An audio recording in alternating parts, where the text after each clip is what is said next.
Mother Goose is here now, here now, here now. Mother Goose is here now, and you are too. We're gonna have fun, yes, we're gonna have fun, yes, we're gonna have fun. There's lots to do. Mother Goose is here now, here now, here now. Mother Goose is here now. And Lucy, too. Can you say, hi, Lucy? Hey, Lucy, did you bring a mystery case today? Lucy has a mystery case, mystery case, mystery case. Lucy has a mystery case. I wonder what's inside. Hey, Lucy, are there things inside your mystery case? I can hear it. Do you want to see what's inside Lucy's mystery case? Thumbs up if you do. All right, let's take a look. Thanks, Lucy. We'll take a look inside Lucy's mystery case. I can't wait to see what's inside. You try and figure out what all of these things mean. Well, inside we have a tick-tock, tick-tock, a big giant clock. This is Big Ben. It's a big giant clock in England. That's far away from nursery rhyme land. Is it far away from where you live? Let's see what else is in here. Oh, what kind of animal are those? That's right, elephants. There aren't any elephants roaming around here in nursery rhyme land. When you look out your window, do you ever see elephants going by? Are you getting any ideas of why Lucy has a mystery case? Let's see what else. Oh, this one is different. Guess what that is? It's a pretty Mardi Gras mask. They wear these in New Orleans, in the United States of America, for a special festival they have once a year. So pretty. I wonder why they're in Lucy's mystery case. And what are these? Yes, suitcases. What do people use suitcases for? What do you think?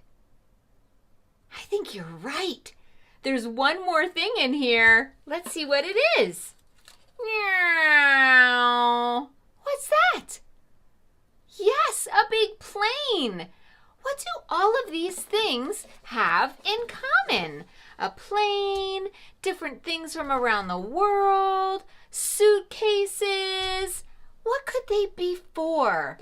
And a case. Do you have any ideas?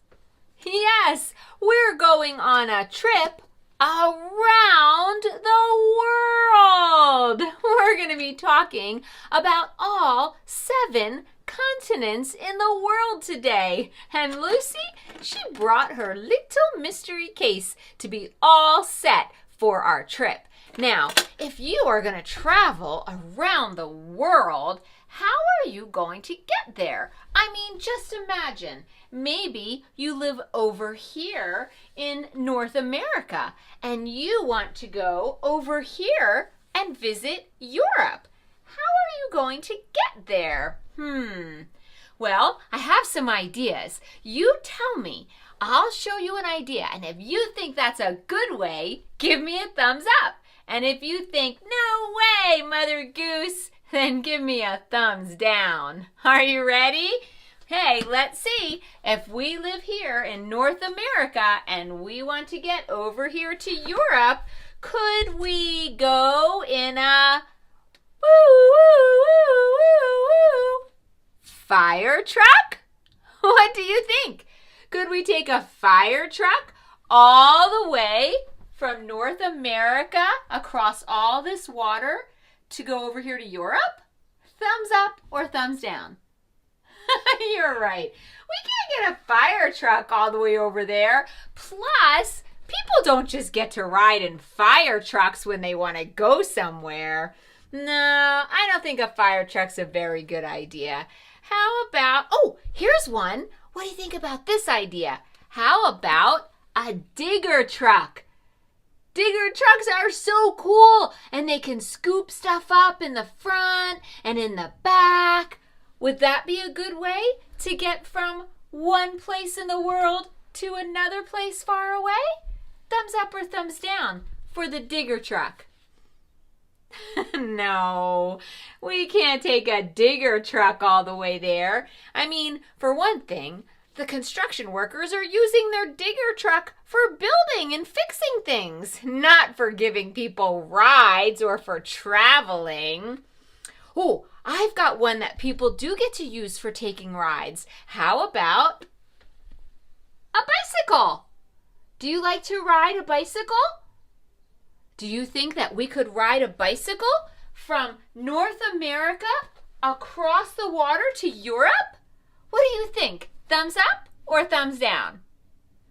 Thumbs down. Oh, riding a bicycle is a lot of fun, but we wouldn't be able to ride it that far and all the way across the ocean, and it would take so long. Even if we could, we would never get there. We better choose something else. Oh, I know something that people ride in, and it's way faster than a bicycle. How about just going in our car? Could we just go in our car and get there from North America and go across the ocean? And hey, look, there's that Big Ben clock we were just talking about. Could we do that? What do you think? Thumbs up or thumbs down? Is that the best way to go? Thumbs down. They do have some ways that you can get across oceans, even in a car. They have big giant ships called ferries, and sometimes you can drive your car right on them, but it sure wouldn't be a fast way to get there. I don't even know if there is a ferry that goes that far, so let's see if we can find a better idea. Oh, I know. Maybe we should look at not driving on roads. How about this? How about if we go in a hot air balloon that can go up, up, up above the roads, over the water, and sail right across to Europe? Would that be a good idea? What do you think about that, taking a hot air balloon? Thumbs up or thumbs down? It would get us across the water if we had enough gas in the tank to last that far. I don't think hot air balloons can go that far, and it would take a long time. They're not very speedy quick. Let's see if we can find a faster way to travel. Can you think of something that's fast? What would be something that's fast? Think. Oh, I know something that's fast. What about a motorcycle? They're pretty quick. Could we ride on a motorcycle across the water and get to Europe? No? We can't ride a motorcycle across the water? You're right. They're not made to go across the water. Well, do you have any ideas? Because I think I'm running out. What do you think? If you want to get from one place to another place and it's really far away and you need to cross water, what could we do? How do people travel to these places? You tell me your idea. That's brilliant! I don't know why I didn't think of that. We could fly in an airplane. Hooray! Well, you are so smart. I love that idea. We could fly all around the world in an airplane, speedy quick. I think we should visit all of the 7 continents. Take a look here at my globe. A globe is like a map. Here's a map hanging on the back of the wall, and a globe is just like a map, except it's round, like our Earth. And you can spin it around and see all of the different places. There are 7 different continents, and I'm going to teach you a song about all 7. You can sing it with me, and pretty soon you'll know all 7 too. First, I'm going to teach you the motions for our song. We're going to do a little clapping. You can do that. We're going to hold up 7 fingers. So that's all the fingers on one hand plus 2 more. Can you do that now to practice? All the fingers on one hand and 2 more. That makes 7. We're going to hold up 7 fingers, okay? We're going to do some pointing up, and we're going to do some pointing down. We're going to make a circle with our hands. Can you do that? And then we're going to do this and make it bigger. We're going to hop. I bet you can do that. You might want to stand up for that part. And when we talk about Antarctica, where it's cold, we're going to hug ourselves and shiver a little bit like we're cold. Ready? Here we go. Continents, continents, there are 7 continents. Sing with me the names of all 7 continents. North America, South America, Europe, Africa, Asia.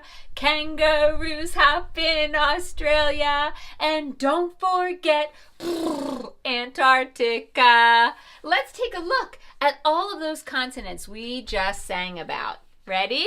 I'll sing it again and I'll show you on the globe where they all are. Here we go.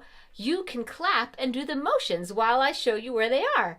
Continents, continents, there are 7 continents. Sing with me the names of all 7 continents. North America, South America, Europe, Africa, Asia.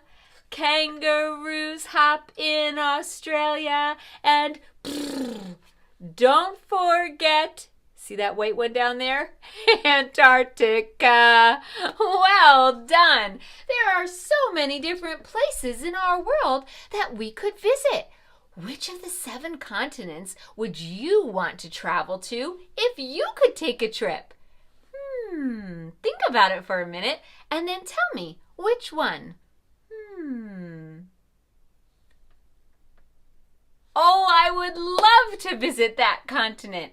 Maybe one day we'll travel to each of the 7 continents together. We could travel all around the world with Lucy Goose and her mystery case. If we were able to travel all around the world, we could meet children from all of the 7 continents. And here's something fun. Children in different parts of the world don't sleep in the same kind of bed. I'm going to share this fun story with you called My Bed, written by Rebecca Bond. We're going to see some pictures and hear about the different kinds of beds for children in all different parts of the world. My bed rocks on the water. In the Netherlands, some children live on houseboats, on canals or rivers. Like everything else in these children's homes, their beds move gently up and down with the waves. Can you rock back and forth and pretend your bed is on a houseboat? My bed sways in the breeze. For centuries, sleeping in hammocks has been a tradition in Brazil, Mexico, and other countries of South and Central America. Hammocks provide a comfortable and transportable, that's a big word. It means that you could move it from place to place, a transportable way of resting. And in some cases also protects against scorpions and snakes. Oh my! Most of us don't have to worry about that when we're sleeping. Look at these fun hammock beds. My bed's beneath a curtain.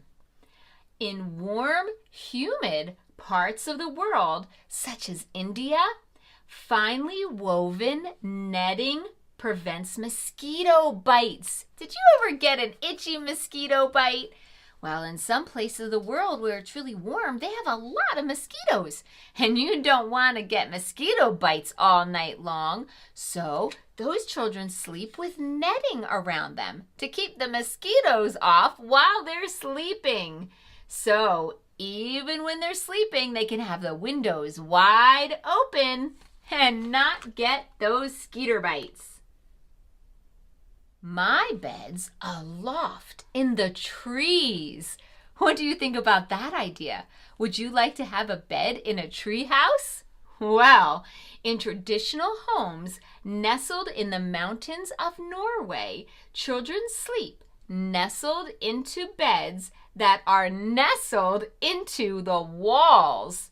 These alcoves or cubby beds save space, offer privacy, and help keep the sleepers warm.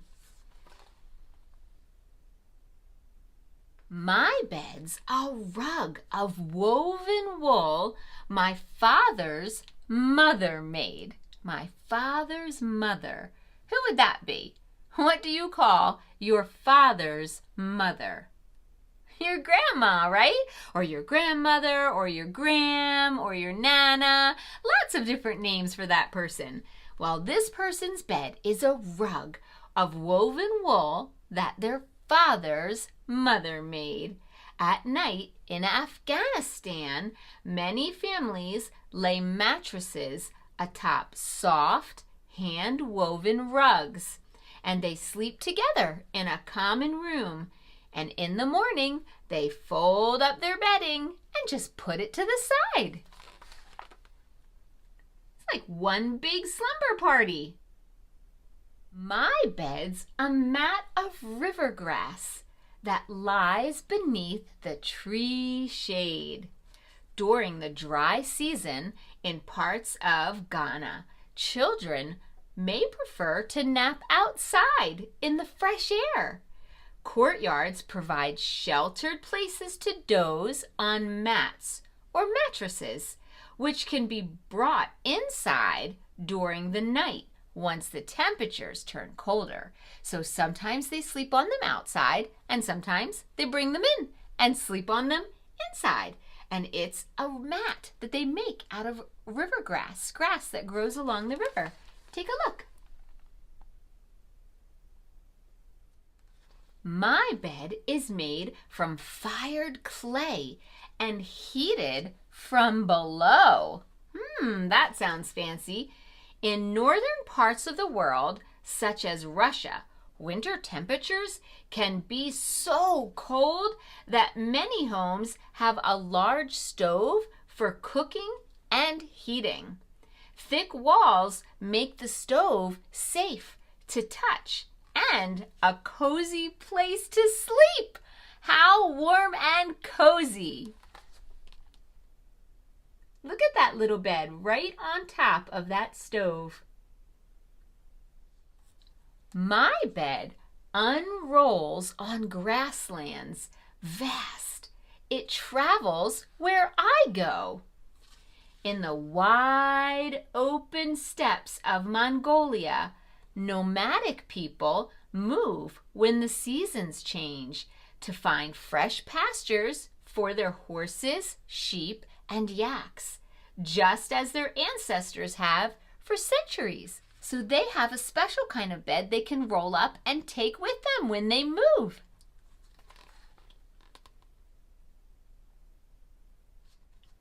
My bed is in the courtyard, our family's private space.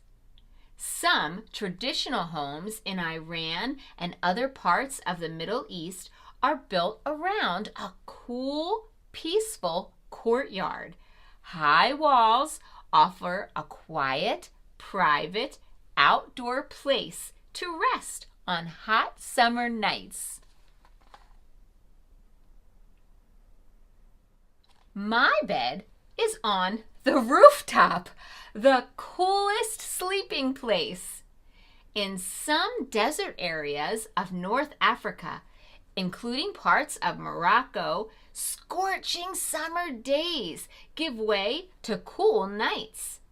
What better place to catch a dreamy breeze and gaze at the stars, then on the roof. My bed is built from sturdy wood. My bed is warm. My bed is good. Many bed frames built in Canada and the United States are made of wood that comes from these countries' forests. Hardwood like maple, walnut, cherry, oak, and birch make for strong beds that can last for many years and can be passed down from generation to generation. My bed's a futon on the floor. There is no bed I could love more. For hundreds of years, people in Japan have slept on mattresses called futons. A futon sits on the floor atop a straw mat called a tatami. In the morning, children roll up their futons and put them in a closet or hang them out a window to keep them fresh. Can you see me in my bed? I fit so nicely toe to head. My bed is mine and me and right. It's bedtime now for me. Good night. Oh, Lucy, I don't know about you, but all of that reading about beds and sleepy heads has made me really tired. It looks like you're in your nightgown already. Are you ready for bed too? All right then. I hope you enjoyed that fun story about beds all around the world. Maybe it's time for you to curl up in your bed. It's time to say goodnight now, goodnight now, goodnight now. It's time to say goodnight now to Mother Goose. We had a great time. Yes, we had a great time. Yes, we had a great time. Oh, we hope that you did too.